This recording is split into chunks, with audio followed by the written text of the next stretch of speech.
जय हिंद साथियों।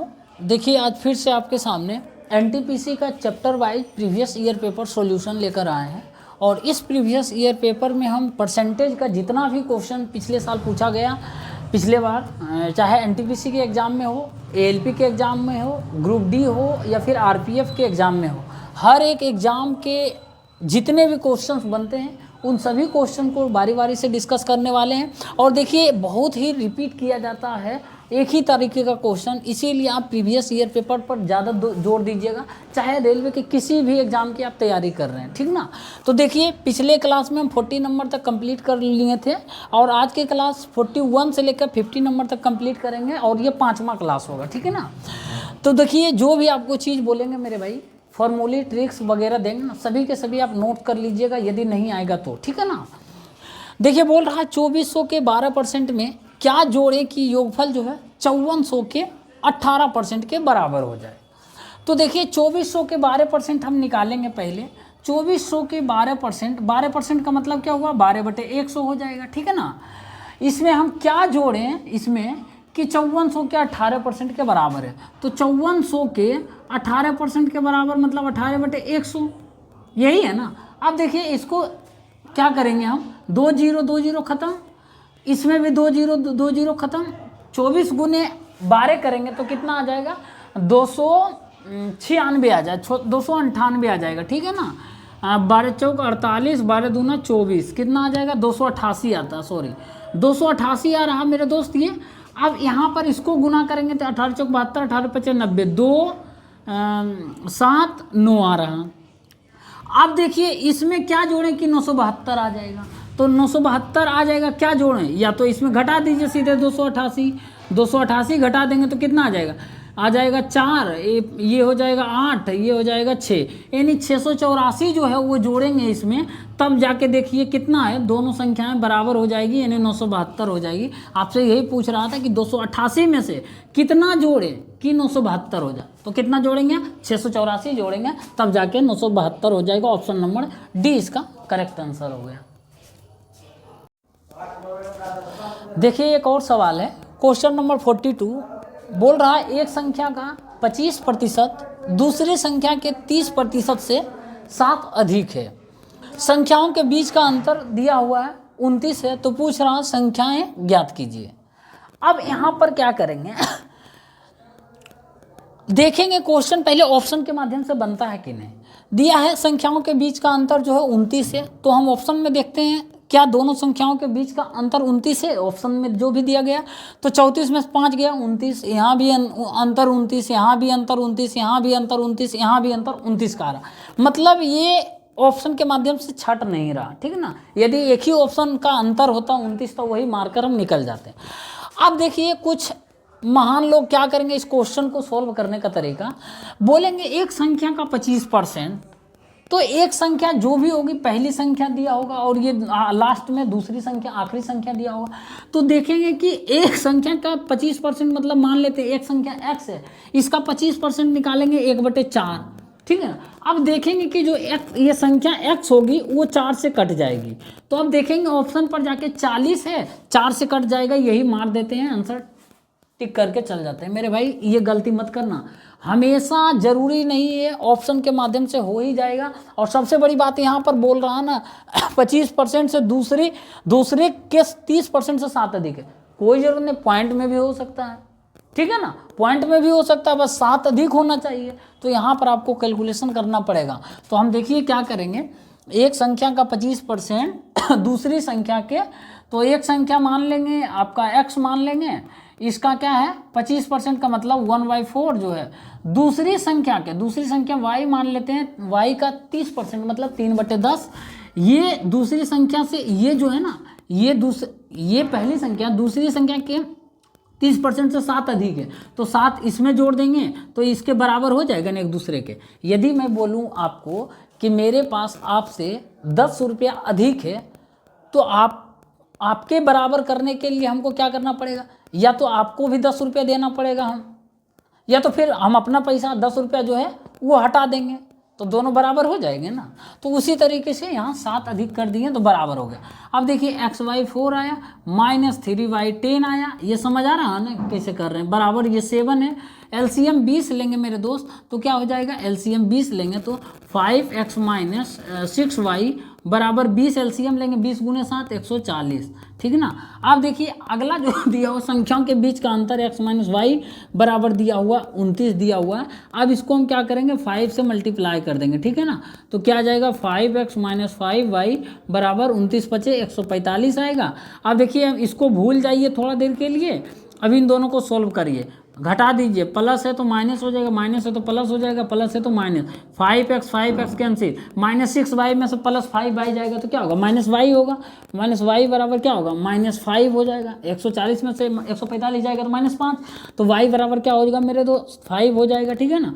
y बराबर 5 आ जाएगा और आपके पास x - y संख्या का अंतर कितना, 29 दिया हुआ, तो x - y का मान 5 है बराबर 29, तो x बराबर क्या आ जाएगा, 34 आ जाएगा, और y का मान कितना आया था, 5 आया था, ठीक है ना। नहीं तो यहाँ से एक y का मान निकालें तो देख लीजिए कि y का मान कौन, 5 है, तो एक ही ऑप्शन आ रहा है, यही मारकर निकल जाना, x के मान निकालने की जरूरत भी नहीं है, ठीक है ना। तो x बराबर कितना आ रहा है, 34, y बराबर 5। देखिए एक और सवाल है, बोल रहा है एक संख्या के 73% और उसी संख्या के 58% के बीच का अंतर जो है वो 960 है, तो पूछ रहा उस संख्या के 22% का मान क्या होगा। तो देखिए यहाँ पर क्या करेंगे ना, जो भी संख्या है, पूछ क्या रहा, उस संख्या का 22% का मान क्या होगा। तो जो भी संख्या आएगी मेरे भाई, मान लेंगे x संख्या आएगी, इसका 22% हमको निकालना है, 22/100 निकालना है ना, 22/100। तो जो भी संख्या होगा वो 22 का मल्टीपल होगा, 22 का मल्टीपल का मतलब 2 और 11 का होगा, तो 2 का मल्टीपल का 127 तो होगा ही नहीं, 2 का मल्टीपल, अब वो 11 का भी मल्टीपल होना चाहिए, तो 11 का मल्टीपल के लिए पता है ना, एकांतर डिजिट का सम, या तो अंतर जो होता है, सम का अंतर जो होता है वो क्या होता है, 11 का मल्टीपल या 0 होता है।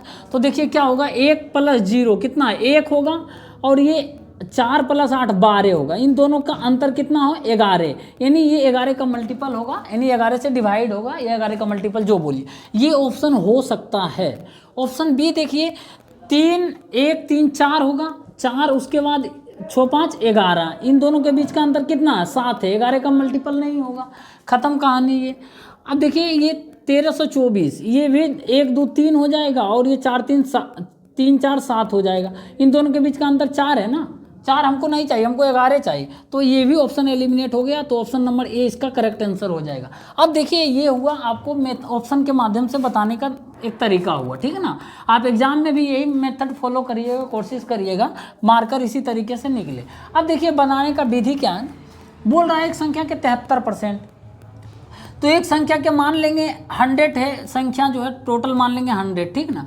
इसका 73% यदि हम निकालते हैं मेरे भाई, 73% निकालेंगे तो 73 आ जाएगा, और इसका फिर 58% यदि हम निकालने चले, 58%, तो क्या आएगा, 58 आएगा। तो इन दोनों के बीच का अंतर बोल रहा 960 है, लेकिन इन दोनों के बीच का अंतर हम यदि निकालते हैं तो कितना आ जाएगा, 15 आ जाएगा, हाँ 15, 8 5 4 3, बाकी 1 5 1 6 1 7, हाँ 15 आ रहा अंतर, लेकिन बोल रहा अंतर 15 नहीं है, अंतर 960 है, तो 15 बराबर 960 है, तो पूछ रहा उस संख्या के 22%। पहले संख्या निकाल लेते हैं, संख्या कितना माने थे, 100 माने थे, तो 1 का वैल्यू कितना हो जाएगा, 960/15, तो 100 का वैल्यू हो जाएगा 960/15 × 100, ये संख्या आ गया। इसका 22% आपको निकालना है, नहीं 22/100 निकालना, 22% का मतलब 22/100, 100 खत्म। अब देखिए 5 छक्की 90, 5 चौका 60, 64 × 22 करेंगे तो क्या आ जाएगा मेरे भाई, 128 × 11 हो जाएगा। इसी को 128 × 11 करेंगे तो कितना आएगा, 8, 10 के 0 बाकी, 1 2 1 3 1 4, 1408 आ रहा, ठीक है ना, 1408 आया ना, ऑप्शन नंबर ए इसका करेक्ट आंसर हो गया, सेम आ गया है ना। तो इस तरीके से आप कर सकते हैं, नहीं तो 100 के जगह संख्या आप x भी मान सकते हैं, x का 73% और फिर x का 58%, दोनों का अंतर कर दीजिएगा तो 960 के बराबर कर दीजिएगा, उसके बाद x का मान निकालिएगा, उसका फिर 22% निकाल दीजिएगा, जैसे कि आपको बताए थे स्टार्टिंग में, ठीक है ना। चलिए देखिए फिर सेम पिछले जैसा सवाल आ गया है, बोल रहा है एक संख्या के 48% और 38% के बीच का अंतर जो है 354 है। तो पूछ रहा हूँ उस संख्या का 58% क्या होगा। फिर क्या करिएगा, जो ट्रिक माध्यम से बताए थे कि जो भी संख्या आएगी मेरे भाई उसका 58% ही निकालना है ना, 58/100 निकालना है। तो 58% का मतलब 58/100 का मतलब ये 58 का मल्टीपल होगा, इसका मतलब 2 और 29 दोनों का होना चाहिए। तो 2 का मल्टीपल तो दिख रहा है और 29 का, अब देखिए 29 का निकालिए। 29 का निकालने में हो सकता है आपको पसीने छूट जाए, थोड़ा सा दशमलव में नंबर है और ज़्यादा बड़ा नंबर है तो आपको 29 का पहाड़ा पढ़ना पड़ेगा, ठीक ना। तो कुछ पता नहीं, कुछ लोग को 29 का पहाड़ा भी बेचारे ना है, ये भी हो सकता है, बहुत फंस जाता है। तो कोई बात नहीं, आपको जो मेथड बताएं ट्रिक के माध्यम से उसमें करिए, देखिए आ जाएगा। और बेसिक माध्यम से फिलहाल हम बता दे रहे हैं, ठीक ना। तो किसी संख्या का 48%, तो मान लेते हैं संख्या 100 है, इसका आपको 48% निकालना है। तो 48% इसका वही हो जाएगा, 48 ही हो जाएगा। अब बोल रहा है इसके 38%, ठीक है ना, इसका 38% भी निकाल लीजिए। तो 38% ये भी 38 ही हो जाएगा। तो इन दोनों के बीच का अंतर कितना होगा, 10। लेकिन बोल रहा है कि अंतर 354 है। तो 10 का वैल्यू जो है 354 है मेरे भाई। तो 100 का वैल्यू कितना हो जाएगा, तो 100 का वैल्यू हम क्या किए, 10 से मल्टीप्लाई इधर किए, इधर भी कर देते हैं। तो 3540 हो जाएगा। अब इसका पूछ, ये संख्या आ गया जो माने थे 100 का वैल्यू 3540 आ गया। तो इसका 58% पूछ रहा है, मतलब 58/100 पूछ रहा है मेरे भाई। 10 खत्म कर दीजिए। अब देखिए यहाँ पर क्या करिएगा, 8 चौका 32 आ रहा। देखिए अब कैलकुलेशन यहाँ भी बहुत सारे छात्र करेंगे। 8 चौका 32 आ रहा है यूनिट डिजिट ना, तो 32 2 आएगा और उसके बाद 10 से डिवाइड होगा। तो पॉइंट एक अंक के बाद तो आएगा ही, आएगा ना, पॉइंट एक अंक के बाद पॉइंट होगा ना। तो यहाँ पर देखिए कोई है, 0.2 है लास्ट में, तो ऑप्शन डी ही दिख रहा है मेरे भाई, जो कि इसका करेक्ट आंसर। ये गुना भी नहीं करना पड़ा। देखो ये सब जो है ना, एक स्टूडेंट ही जो घिसा पीटा है, जो बहुत संघर्ष किया, वो बता सकता है। टीचर भी ठीक है बताएंगे, टीचर तो बताएंगे, लेकिन मैं देखो ये कितना आइडिया दे रहा हूँ ना मेरे भाई, इसलिए वीडियो को लाइक कर देना, ठीक ना। अब देखो गुना करके हम बता रहे हैं, 354 गुने 58 करेंगे। 8 चौक 32 के 2 बाकी 3, 8 5 40 3 43 के 3 बाकी 4, 8 24 4 28 हो जाएगा। 5 20 के 0 बाकी 2, 25 25 2 27 के 7 बाकी 2, 15 15 2 17 2 3 5 बाकी 1 7 10 2 इतना आ रहा। अब कितना आ रहा है मेरे दोस्त, इसको देखो, ये आ रहा 20 53 2 आ रहा, ठीक है ना, 20 53 2। आप डिवाइड करेंगे तो कितना आएगा, 2053.2 आ रहा है ना। ये काहे लेतना आप करिएगा गुना, यूनिट डिजिट लिख लिए, 10 से डिवाइड दिए, एक अंक के बाद तो यूनिट डिजिट 2 होगा ही, खत्म कहानी। मान लो यहाँ पर एक और होता, तब लो, तब क्या करते, यहाँ भी यूनिट डिजिट 2 है और ऑप्शन में 2 2 है, लेकिन 10 से डिवाइड हो रहा था, पॉइंट के बाद एक ही अंक आएगा। तो पॉइंट के बाद यहाँ 2 अंक है, ये भी छाटने का देखो था यूनिट डिजिट, कोई बात नहीं, 2 मिल गया, 2 यूनिट डिजिट, लेकिन पॉइंट के बाद एक ही अंक में 2 होना चाहिए, जो कि ऑप्शन नंबर डी है। मेरे दोस्त देखिए एक और सवाल है, ये भी एकदम हलवा की तरह है। बोल रहा किसी संख्या का 35% प्राप्त करने के लिए उस संख्या को किस चीज़ से गुना करना चाहिए। डैश दिया है, मतलब किस चीज़ से गुना करना चाहिए, और ऑप्शन आपके सामने दिया। किसी संख्या का 35% प्राप्त करने के लिए, मान लें संख्या 100 है, इसका 35% हम निकालेंगे तो कितना आ जाएगा, तो बोलिएगा 35 है, ठीक है ना। अब ये संख्या 35% प्राप्त करने के लिए, किसी संख्या का 35% प्राप्त करने के लिए किस चीज़ से गुना करना चाहिए। तो संख्या 100 है, इसको किस चीज़ से गुना करें तब ये अपने खुद का 35% यानी 35 हो जाए। तो 100 को हम मान लेते हैं x से गुना करेंगे, तब ये खुद का 35% हो जाता है, मतलब 35 हो जाता है। तो x बराबर क्या आ जाएगा मेरे दोस्त, 35/100, इसको काटेंगे 7/20 आ जाएगा, यानी 7/20 से इसमें मल्टीप्लाई करेंगे तो 35 आ जाएगा। तो 7/20 है, ऑप्शन नंबर ए इसका करेक्ट आंसर हो जाएगा। नहीं समझ आया, फिर से बता देते हैं। बोल रहा किसी संख्या का 35% प्राप्त करने के लिए संख्या को, यानी उस संख्या को किस चीज़ से गुना करना चाहिए। तो मान ले संख्या 100 है, इसका 35% क्या होगा, 35, यानी इस 100 को किस चीज़ से गुना करें तो इस खुद का जो 35% मिल जाए, यानी 35 मिल जाए, ठीक है ना। तो 100 को मान लिए x से हम गुना किए, x से गुना करने पर 35 मिल रहा है, तो x बराबर क्या होगा, 35/100 मतलब 7/20, खत्म कहानी। चलिए साथ में देखिए क्वेश्चन नंबर 46 है। बोल रहा है यदि ए बी का 120% है, तो पूछ रहा है ए प्लस बी का कितना प्रतिशत बी है। तो यहाँ पर बहुत ही सिंपल सवाल है, सबसे पहले लिख देंगे ए और बी। बोल रहा है ए जो है तो बी का 120% है, यदि हम बी 100 मान लें तो ए क्या होगा, इसका 120%, 100 का 120% क्या होगा, 120 ही होगा, तो 120 लिख दिए, ठीक ना। अब देखिए आप चाहें तो इसको काट कर छोटा कर सकते हैं। छोटा करने के लिए क्या करेंगे, हम काट देंगे, 6 से ये कटेगा और ये 5 से कटेगा, ठीक है, नहीं तो 120 और 100 भी रहने दीजिए, कोई दिक्कत नहीं। अब बोल रहा है ए प्लस बी का कितना प्रतिशत जो है ना वो बी है, तो ए प्लस बी यानी 6 प्लस 5 का बोल रहा है कितना प्रतिशत जो है बी है। तो मान लेंगे 6 प्लस 5 का यानी ए प्लस बी का x% जो होगा, x% का मतलब x/100 जो होगा वो क्या होगा, बी होगा। बी कितना दिया हुआ, 5 दिया हुआ, तो ये क्या हो जाएगा 11 × x/100 हो जाएगा, ठीक ना। 11 × x/100 बराबर 5 आएगा। अब x बराबर आ जाएगा मेरे दोस्त 500/11, इसको आप तोड़िएगा तो 11 × 44, 6, 11 × 5 55 यानी 45 सही 5/11% आ जाएगा x का मान, जो कि ऑप्शन नंबर क्या हो जाएगा, सी हो जाएगा, ठीक है ना। चलिए देखिए 47 नंबर सेम 46 के जैसा ही सवाल है, और मैं चाहता हूँ कि इस सवाल को आप सभी लोग बनाइए और ईमानदारी पूर्वक जो है इसका आंसर क्या होगा ये कमेंट बॉक्स में बताइए। बोल रहा है यदि ए माइनस बी का 40% वो ए प्लस बी के 20% के बराबर है, तो पूछ रहा है बी जो है ए का कितना प्रतिशत होगा। तो बहुत ही सिंपल है, देखिए ए माइनस बी का 40% बोल रहा है, 40% का मतलब क्या होगा 40/100 और बराबर होगा ए प्लस बी का 20%, 20/100। तो यहाँ देखिए 100 दोनों कट जाएगा, दोनों तरफ से नीचे है ना तो कट जाएगा, तो लिखने का कोई मतलब ही नहीं बनता है, टाइम पास के लिए सिर्फ लिखते हैं, हम नहीं लिखेंगे, सीधे ए माइनस बी का 40 कर देंगे और ये बराबर हो जाएगा ए प्लस बी का जो है 20 हो जाएगा, ठीक है ना। अब यहाँ काटेंगे 2 आ जाएगा मेरे भाई, अब इसको हम मल्टीप्लाई करेंगे तो क्या आएगा 2a माइनस 2b बराबर a प्लस बी आएगा। हम यहाँ क्या करने जा रहे हैं, ए और बी का रेशियो निकालने जा रहे हैं, ठीक है, ताकि कंपैरिजन हम आसानी तरीके से कर सकें। तो ये क्या हो जाएगा a बराबर 3 भी हो जाएगा, समझ में आया। उधर से a घटेगा तो 2a माइनस a होगा और बराबर हो जाएगा b उधर तो है प्लस a माइनस 2b उधर जाएगा तो क्या होगा प्लस 2b, 3 भी हो जाएगा।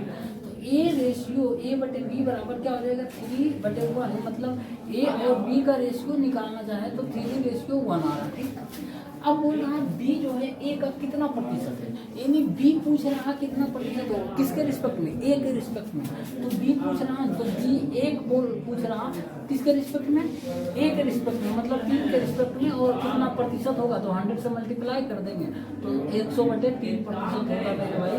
इसका correct answer option number C हो जाएगा, ठीक। देखिए 48 नंबर क्वेश्चन सेम 46 और 47 के जैसा, इसको भी खुद से बनाइए। और एक चीज दिख रहा है ना कितना रिपीट कर रहा है, सेम टाइप का क्वेश्चन, सिर्फ डिजिट चेंज कर रहा है मेरे भाई। इसीलिए बोलते हैं आपको कि मैथ और रीजनिंग के लिए प्रीवियस ईयर पेपर कर लीजिए, इतना ही काफ़ी है। और रीजनिंग का भी क्वेश्चन सेम इसी तरीके से रिपीट कर रहा है, सेम टाइप का क्वेश्चन देता है, ठीक है ना। तो आप भरोसा रखिए, क्योंकि मैं PY करवा रहा हूँ इसी बेसिस पर कह रहा हूँ, ठीक है ना। रिस्की मैं नहीं लेना चाहता हूँ, जो भी चीज़ मैं बताऊँगा या दूंगा खुद से पहले एनालिसिस कर लूँगा, उसके बाद फिर मैं आपको दूंगा, ठीक है ना। ऐसे हवाई बात नहीं कर लेंगे कि आप PY सिर्फ कर लीजिए। देखिए PY में क्या पूछ रहा क्वेश्चन, पूछ रहा ना सेम टाइप होगा, यदि ए का 20% बी के 25% के बराबर है, तो पूछ रहा ए का 28% बी के कितने प्रतिशत के बराबर होगा, सेम वही क्वेश्चन। तो हम क्या करेंगे, ए का 20%, ए का 20% का मतलब 20/100 होगा, तो फिर बराबर है 25 के बी के 25% के बराबर, फिर बी का 25/100, 100 लिखने का कोई मतलब नहीं, डायरेक्ट हम ए का 20 लिख देते हैं, बराबर होगा किसका, बी का 25 के बराबर। तो ए अब काटिएगा, a/b करिएगा तो कितना आएगा 25/20 आएगा, सर बचे 20, 25 25, यानी 5 बटे जो है 4 आएगा। अब ए और बी का रेशियो यहाँ पर आ गया 5:4 आ गया, ठीक है ना, 5:4। अब बोल रहा हूँ ए का 28%, ए का 28% मतलब एक का मान कितना है 5 है, 5 का 28% का मतलब 28/100 होगा, ठीक है ना। और बी के कितने प्रतिशत के बराबर है, तो बी का मान लेंगे, बी कितना है, सॉरी बी 4 है, 4 के कितने प्रतिशत के बराबर, 4 के मान लेंगे x% के बराबर है, ठीक है ना। अब यहाँ पर वही चीज जैसे परसेंटेज नहीं लेते हैं 100 तो कोई बात नहीं, चलता है यार, क्योंकि कट जा रहा है ना फाइनली। इसको काटेंगे 64 65 कितना आएगा 35 आ जाएगा, तो x बराबर आ जाएगा मेरे भाई वो 35%। ऑप्शन नंबर कोई है, ऑप्शन नंबर भी इसका करेक्ट आंसर हो जाएगा, ठीक। चलिए देखिए 49 नंबर क्वेश्चन बोल रहा है यदि y का x% z के y% के बराबर है तो पूछ रहा निम्नलिखित में कौन सा सत्य है। ऑप्शन दिया हुआ है x और z के फॉर्म में आपको बताना है। तो देखिए y का x% बोल रहा है, फिर वही तरीके से z के y% के बराबर बोल रहा है। परसेंटेज का मतलब नीचे हम 100 नहीं लेने वाले, ठीक है ना, डायरेक्ट कर रहे हैं। तो y का x% सीधे y का x लिख देंगे बराबर z के y%, z के सीधे y लिख देंगे, ठीक है ना। परसेंटेज नीचे हटाएंगे तो नीचे 100 से डिवाइड करेंगे ना, तो 100 लिखने का कोई मतलब क्योंकि कट ही जाता है, ठीक है ना फाइनली। तो देखिए बाई कैंसिल हो गया, x बराबर क्या आया मेरे दोस्त z आया। और आपसे पूछ क्या रहा था निम्नलिखित में कौन सा कथन सत्य है, कौन सा ऑप्शन सत्य है, तो x बराबर z सीधा दिख रहा, बहुत ही सिंपल सवाल था। देखिए आज के क्लास का लास्ट सवाल आपके सामने 50 नंबर बोल रहा है यदि y का x% 2000 है और z का y% 4000 है तो पूछ रहा है x और z के बीच संबंध क्या होगा, ये आपको बताना है, ठीक ना। और x और z में ही बताना है। बोल रहा है y का x% 2000 है तो y का x% हम निकाल लेंगे, y का x% का मतलब x/100 कितना है 2000, ठीक है, 2000 लिख दिए। अब देखिए यहाँ से x y बराबर करेंगे तो 2000 को 100 से मल्टीप्लाई करेंगे, मल्टीप्लाई नहीं करेंगे रहने देंगे, ठीक है ना, टाइम पास करिएगा। अगला बोला है कि z का y% यानी z का फिर y% का मतलब y/100 बराबर कितना है 4000 है ना, 4000। तो यहाँ से yz बराबर क्या हो जाएगा 4000 को फिर यहाँ 100 से मल्टीप्लाई करेंगे कि नहीं। अब देखिए हमको करना क्या है, आंसर लाना है x और z के फॉर्म में लाना, यानी y का मान हमको यहाँ से हटाना ही पड़ेगा हर हाल में, तभी आएगा। तो हम y को हटाने के लिए हम क्या करेंगे, या तो दोनों को डिवाइड करेंगे तभी आएगा, आएगा नहीं तो y का मान यहाँ से 2000 गुने 100/x रखना पड़ेगा ना। तो हम क्या करेंगे, इस दोनों को डिवाइड कर देंगे, ये चीज़ और ये चीज़ को डिवाइड कर देंगे। तो देखिए y कैंसिल हो जाएगा तो x/z बचेगा ना। मैं यहाँ से करके दिखा देता हूँ, देखिए xy/yz बराबर ये क्या होगा 2000 तो है ही गुने 100 तो है ही ऊपर में बट्टी डिवाइड इसको भी करेंगे 4000 तो है ही गुने 100, ठीक है ना। अब देखिए y कैंसिल 100 कैंसिल 30 कैंसिल, ये 2 बार में कटेगा। तो x/z पहले तो लिख ही दीजिए बराबर, ऊपर में कुछ नहीं है 1 है तो नीचे भी क्या है 2 तो है ही। तो अब देखिए क्या आएगा 2x बराबर z आ रहा। क्या ऑप्शन कोई है x और z के फॉर्म में इस तरीके का, तो 2x बराबर z कहीं दिख रहा तो ऑप्शन नंबर डी दिख रहा मेरे भाई, 2x बराबर z बोलिए या z बराबर 2x बाप बराबर, ठीक है ना। तो ये था आज के क्लास का चैप्टर वाइज जो है परसेंटेज का topic NTPC previous year paper का था। तो आज की क्लास यहीं तक रहने देते हैं मेरे दोस्त। और यदि आपको सेशन पसंद आया, पढ़ाने का तरीका, बताने का, समझाने का तरीका पसंद थोड़ा भी आया तो आप वीडियो को लाइक कर दीजिए और शेयर कर दीजिए। और हमारे चैनल पर नए हैं तो सब्सक्राइब कर लीजिए। और जो भी क्वेश्चन समझ नहीं आया वो क्वेश्चन का कमेंट बॉक्स में अपना नंबर दे सकते हैं, मैं आपको स्पेशल टेलीग्राम लिंक दूंगा, वहाँ से आपको मैं बताऊंगा। संभव होगा तो बात भी करेंगे हम लोग एक दूसरे से, ठीक है ना। हर एक छात्रों का किसी भी तरीके का कोई भी सवाल रहता है तो आप टेलीग्राम के माध्यम से हमें कांटेक्ट कर सकते हैं, वहाँ मैं आपको जितना ज़्यादा संभव हो सके हेल्प करूँगा, ठीक है ना। तो मिलते हैं नेक्स्ट क्लास में सारे, तब तक के लिए आप सभी लोगों का बहुत बहुत धन्यवाद।